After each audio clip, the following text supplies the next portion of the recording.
The early developments in Victoria meant that our version of the Westminster system was a little different to what was taking place in London. For one thing, we had a written constitution. The Victorian Parliament is based on a written set of guidelines and precedents and rules and regulations in a way that the British one isn't. Another major difference is we had an elected upper house. Our second chamber, the Legislative Council, was elected, whereas of course the House of Lords in Britain at that time was hereditary. And over time, we've also had different methods of voting. We have the gradual move away from first past the post voting to preferential voting, 1911 in the Assembly, 1921 in the Council.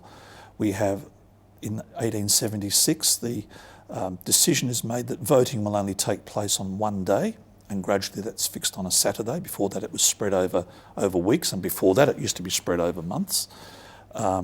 We have the abolition of plural voting. This is a system whereby wherever you held land you could have a vote. So if you had a lot of land and a lot of electorates, you had a lot of votes. We have the gradual balancing of the value of a city vote versus a rural vote. So we have these various kinds of machinery legislation which are very important for democratic processes because they give everybody an equal say as opposed to a loaded or a say that's somehow balanced against you.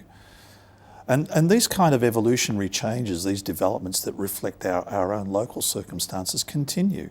So, for example, in 1999, for the first time, I believe, in Australia, we had an Aboriginal welcome to country ceremony as part of the opening of Parliament ceremony on the steps of Parliament House. It's an important gesture for reconciliation and an important measure of the respect that the Parliament has for the Aboriginal people who occupied the land before the Parliament was built. So we kind of have these changes that keep on going as well.